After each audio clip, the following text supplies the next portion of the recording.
When Karoline Leavitt unleashed a barrage of attacks on Mark Carney at a Brussels press conference, hammering Canada's stance on Trump's tariffs, she believed her bold confidence would dominate the room.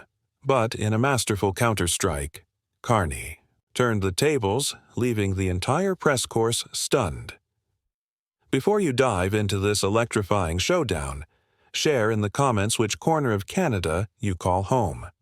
Subscribe now to catch every moment of high-stakes political drama. The Brussels Conference Hall is a study in contrast. Elegant chandeliers cast a warm glow over polished mahogany panels. Yet the air crackles with the tension of a geopolitical standoff. Flags of Canada, the EU, Japan, and Australia stand in L at the front, their vibrant colors a quiet rebuke to the stark graphs on a large screen. 25% U.S. tariffs on Canadian autos, energy, and goods imposed by President Donald Trump.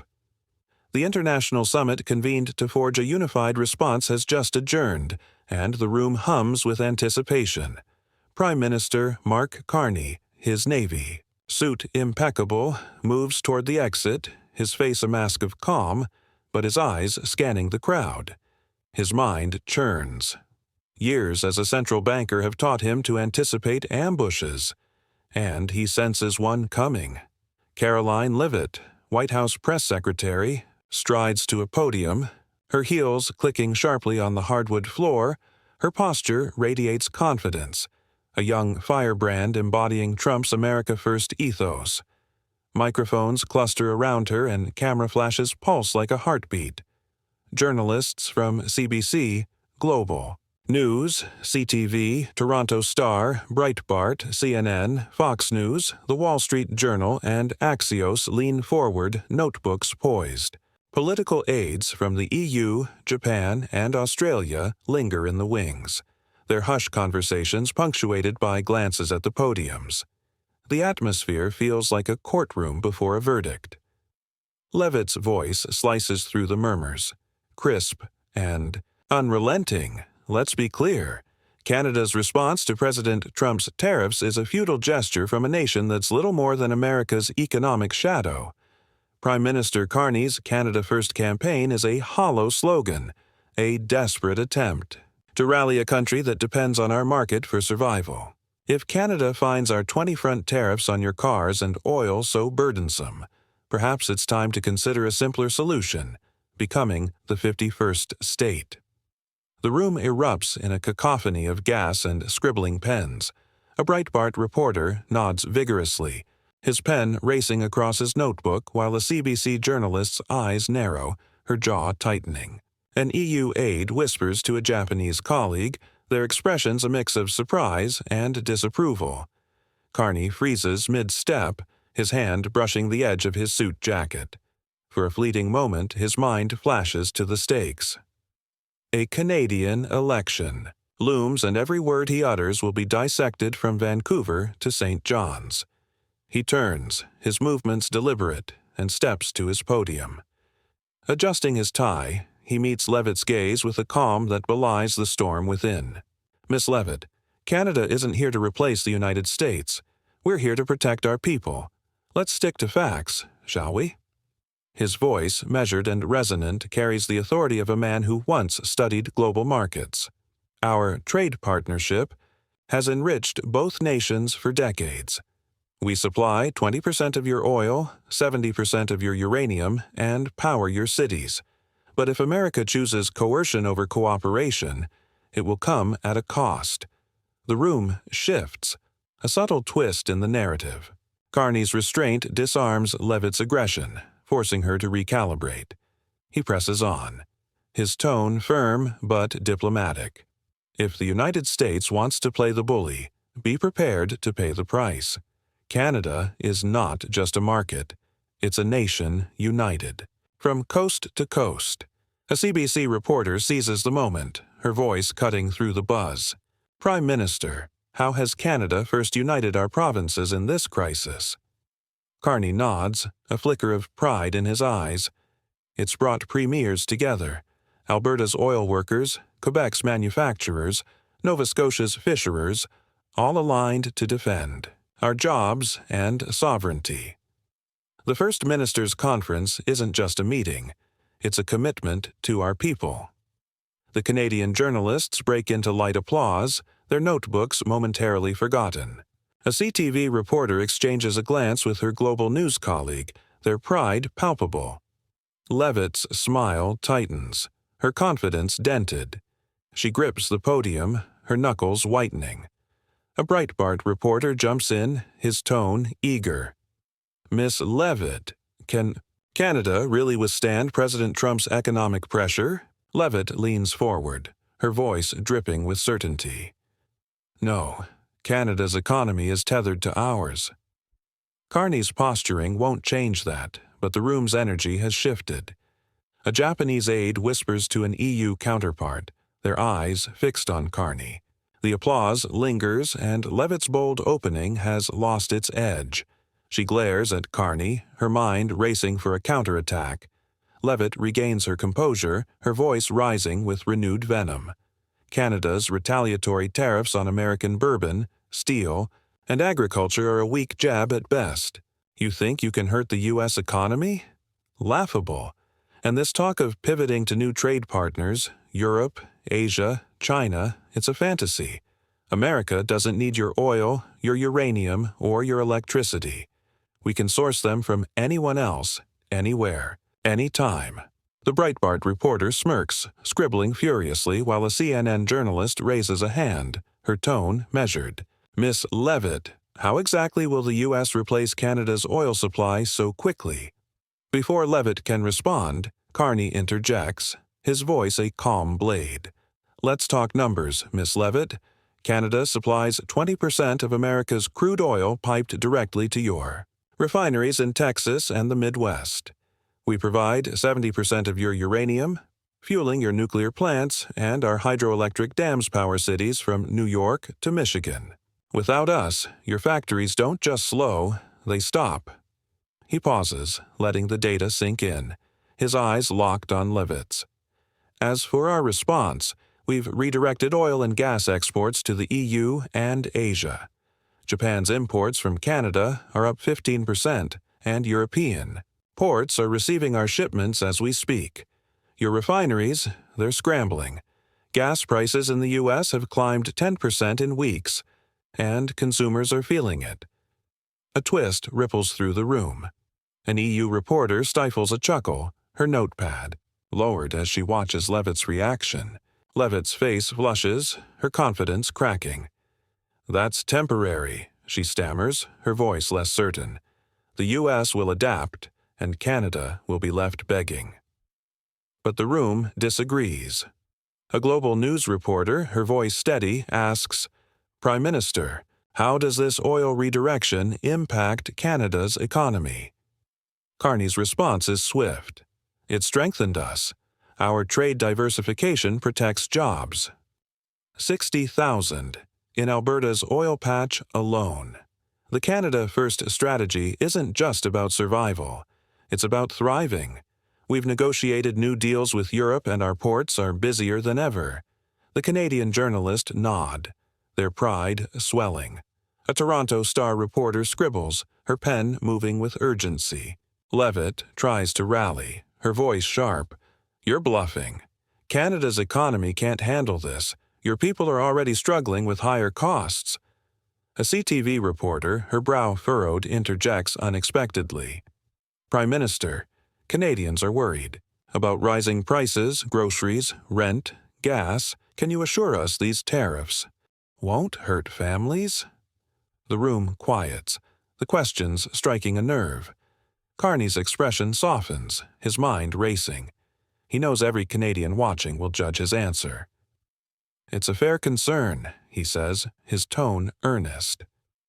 "No one wants higher costs, but our retaliatory tariffs target American goods strategically. Bourbon from Kentucky, steel from Ohio to pressure states that influence Trump's base. We've also invested in relief programs, balancing our budget to shield families. This fight isn't just for today, it's for our future." The CTV reporter nods, satisfied, and the Canadian journalists exhale, their tension easing. The CNN reporter presses Leavitt. "Miss Leavitt, what about U.S. consumers? Gas prices are hitting American families hard. How do you justify that? Leavitt snaps. They'll manage. Canada's the one who will suffer long term. But her words ring hollow. Whispers spread among the international aides, and a Japanese reporter exchanges a glance with an Australian colleague. Their murmurs is approving of Carney's strategy. Carney stands taller, his calm exterior masking a steely resolve.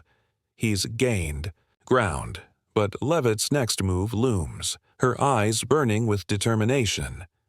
Leavitt pivots, her tone biting as she shifts to a new front.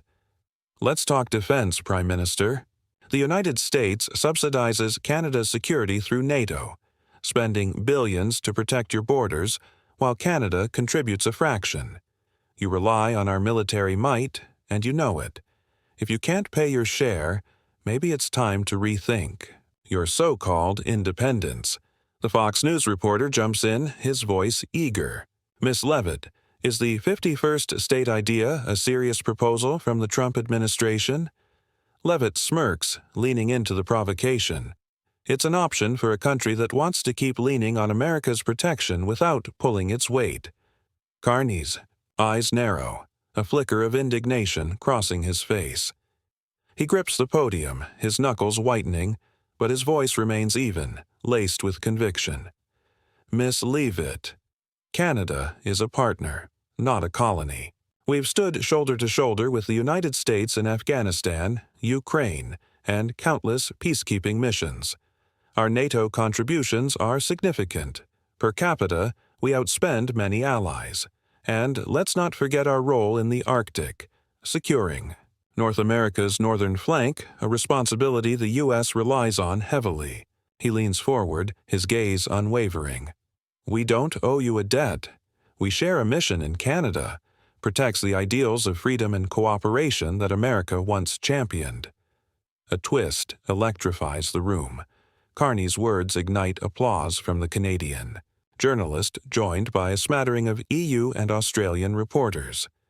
A CTV journalist, her voice resonant, asks, Prime Minister, how does Canada maintain sovereignty under this kind of pressure? Carney's response is immediate, his tone resolute.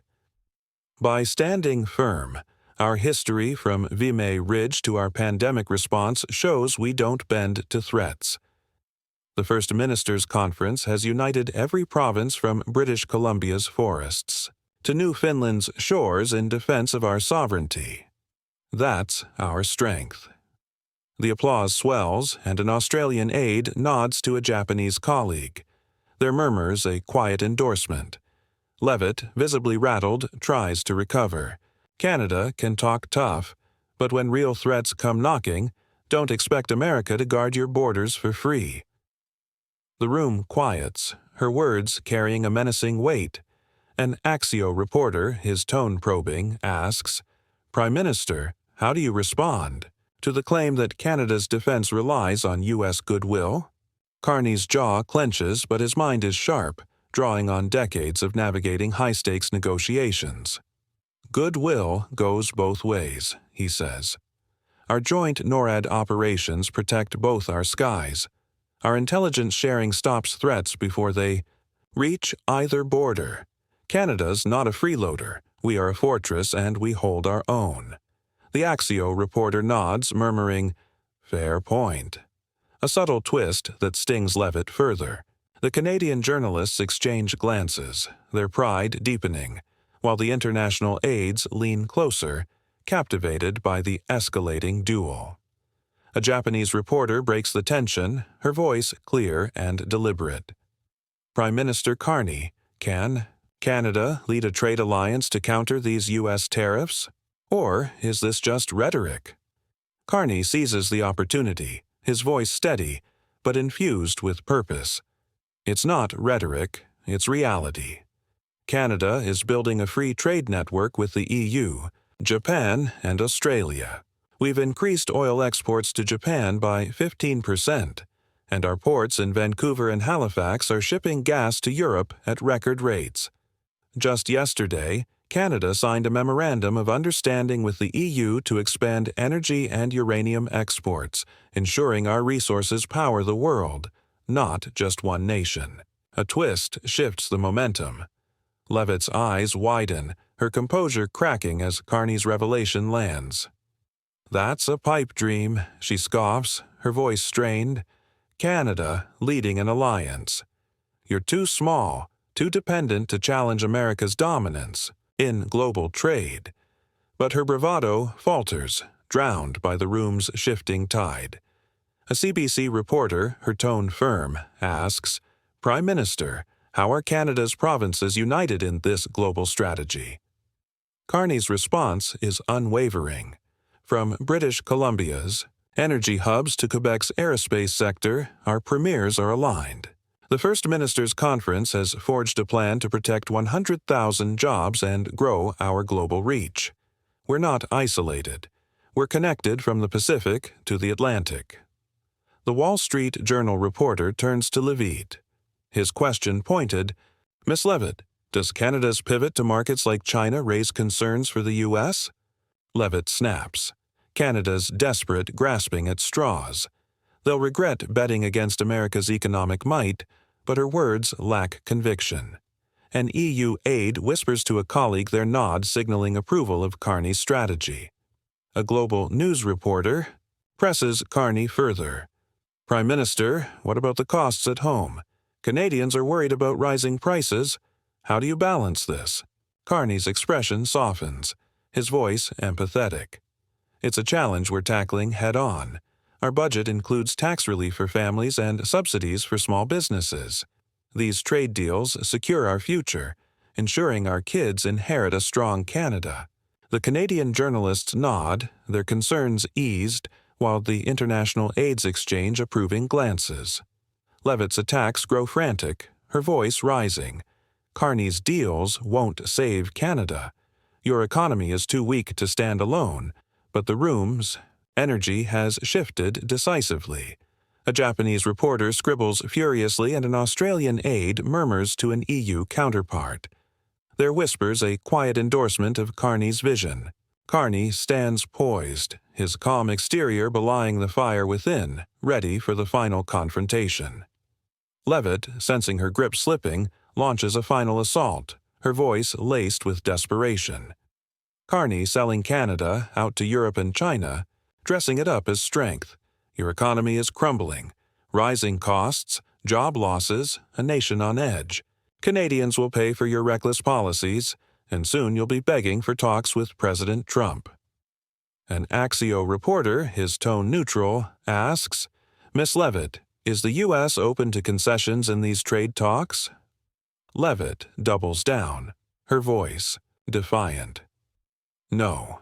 Canada will kneel, because no one unites like America under Trump's leadership." Carney's face hardens, his eyes blazing with resolve. He steps closer to the podium, his voice rising with a conviction that fills the room. "Miss Leavitt, Canada doesn't kneel. We stand tall, not because we're stronger, but because we're united. From World War II's beaches to the pandemic's front lines, Canadians have faced every challenge together. The First Ministers' Conference proves it. Every province, every territory, from Yukon's miners to Prince Edward, Island's farmers is in this fight." He pauses, his gaze sweeping the room. "We supply 70% of America's uranium, 20% of its oil, and power its cities. We've redirected exports to Europe and Asia, boosting our GDP while your gas stations charge $5 a gallon. Our Canada First campaign isn't a slogan. It's a promise to every Canadian. If Washington wants a partner, Ottawa's doors open, but Canada will never bow to threats." The final twist lands like a thunderclap. The room falls silent, then erupts, in applause led by the Canadian journalists. As Carney finishes, three figures step forward: an EU leader, a Japanese official, and an Australian minister. The EU leader clasped Carney's hand, his voice resonant. "Canada's resolve strengthens us all. You've shown what partnership means." The Japanese official adds, "Your leadership inspires our region." The Australian minister nods. Canada's a model for standing firm. Cameras flash, capturing the moment, while Leavitt stands frozen, her podium deserted. Reporters swarm Carney, their questions drowned by the applause. A Toronto Star journalist, her voice trembling with pride, calls out, "Prime Minister, what's your message to Canadians watching at home?" Carney smiles, his exhaustion giving way to warmth. "Keep standing tall. From Vancouver's docks to St. John's Cliffs, we're stronger together. This is our Canada." The applause surges, and even the Axio reporter nods, murmuring to a colleague. He's got a point on defense cooperation. The Canadian journalists cheer, their notebooks forgotten, while the International AIDS Exchange approving nods, their whispers a quiet ovation. Leavitt's isolation is stark. She steps back, her eyes darting, but no one approaches. Her earlier bravado has evaporated, replaced by a tight-lipped silence. The room pulses with energy. Carney's words echoing as the crowd's admiration washes over him. As the applause fades, Carney prepares to leave, his shoulders relaxed for the first time. He pauses, turning back with a grin that breaks the tension. Canada's open for trade, not takeover. Anyone for a Tim Hortons? The room bursts into laughter, the Canadian journalists chuckling loudest, their pride spilling over. A CTV reporter calls out, "Double-double, sir." And even a few EU reporters smile, charmed by the quintessentially Canadian quip. Carney exits, his stride confident, leaving a trail of admiration in his wake. Leavitt slips out quietly, her face taut with defeat. No one follows. A camera captures her standing alone, watching the leaders congratulate Carney, her silhouette stark against the bustling crowd. That image, soon uploaded to X, sparks a viral storm under the hashtag #LonelyLeavitt. A moment that will define her. Misstep for weeks to come. On X, the reaction is electric. A tidal wave of Canadian pride. Fans are buzzing with users like Maple Pride cheering Carney's takedown of Leavitt as a masterclass in standing up for the nation. Northern Star calls the Lonely Leavitt moment a diplomatic triumph. A perfect blend of strategy and heart. True North Spirit posts, "Lev thought she was the star, but the world saw her solo act. Lonely Leavitt." Others pile on with humor. "She tried to bully Canada and got left in the dust." Northern resolve. One user quips, "Someone get Leavitt a map? She just got lost in Brussels." Lonely Leavitt. The hashtag trends globally with Canadians sharing maple leaf emojis, stories of local pride, and memes of Carr's Tim Hortons line. From Toronto coffee shops to Calgary oil rigs, the moment resonates. A reminder of Canada's resilience amid rising costs and global pressures. CBC runs a headline, "Carney schools U.S. press and Brussels showdown." CTV declares Canada's PM stands. Firm united. BBC notes Carney's unity triumph resonates across allies. News clips replay the EU leader handshake. The Japanese officials praise and Carney's Tim Hortons quip. Each frame a symbol of Canada's strength for Canadians over 35. The moment strikes a chord.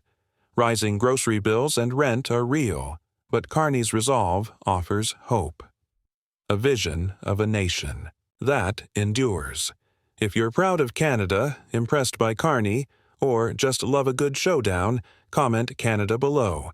Like and subscribe to see who dares challenge Canada next. Will Leavitt make a comeback?